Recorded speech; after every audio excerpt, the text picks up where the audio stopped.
The AI revolution is here. Today we're going to be taking a look at the ETF, SMH, the VanEck Semiconductor ETF.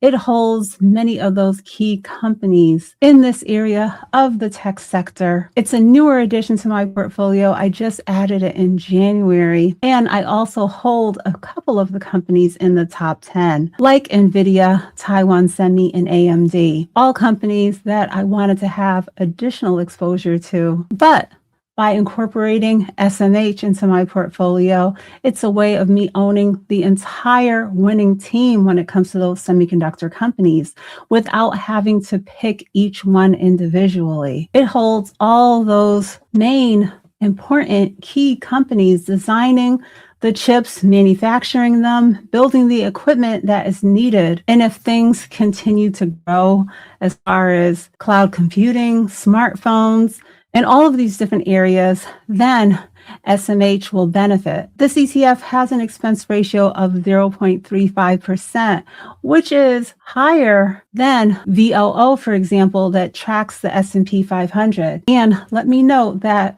past performance is not an indicator of future performance, but I'm willing to pay that additional cost as far as the expense ratio because of the potential of this ETF. Looking back on the 5-year, SMH is up about 245%, while VOO is up 79%. And going out even further, over the last 10 years, SMH is up about 1,600%, while VOO is up about 294. SMH holds 26 companies. It's most heavily weighted into NVIDIA. And when it comes to this company, the demand for their chips is still outpacing supply. Their next generation GPUs are already being pre-ordered by major cloud companies. NVIDIA is expanding into networking, software, and full AI systems. So this matters because this is a key supplier on track for continued growth, and we're going to be able to ride that wave by investing into NVIDIA and or this ETF. Like I said, I'm doing both. Here's a look at one of my positions of NVIDIA, where I hold about 21 shares and I'm up 42%.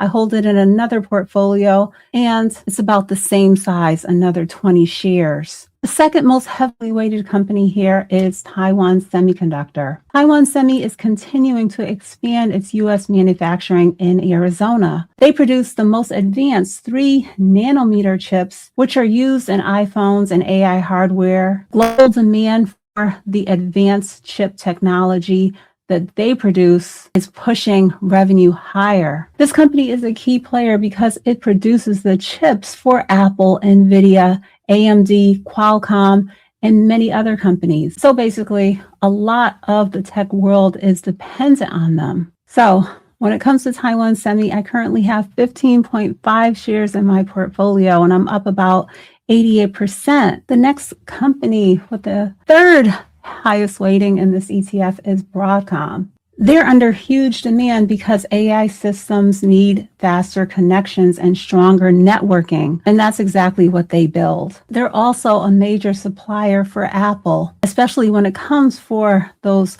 wireless parts inside of iPhones. They're behind the scenes providing that power that keeps cloud computing and smartphones running smoothly most of the time. Not a flashy company, but essential and extremely profitable. The fourth heaviest weighting is Intel, a company that is trying to catch up to companies like Taiwan Semi and make a comeback.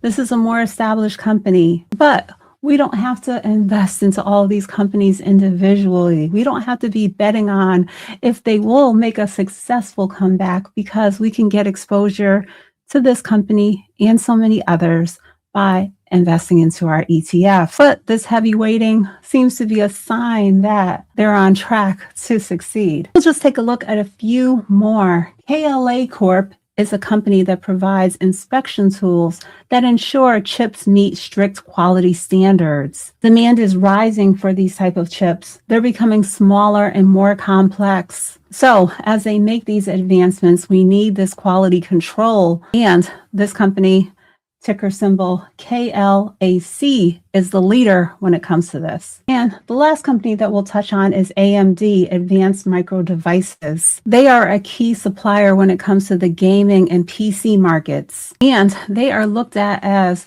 one of the only real competitors of NVIDIA to make them innovate faster. When it comes to AMD, I have 3.8 shares in my portfolio, and I'm currently up about 13%. So all these companies are working together as an ecosystem. Investing into SMH is going to have you covered as far as AI growth, smartphone demands, cloud computing, chip manufacturing, global infrastructure, all of the long-term technology trends as they continue to develop. And here's a look at my investments so far into SMH. I just started this in January. I currently have 1.3 shares and I'm up 7%. Share in the comments, let me know which one of these semiconductor companies you're holding in your portfolio.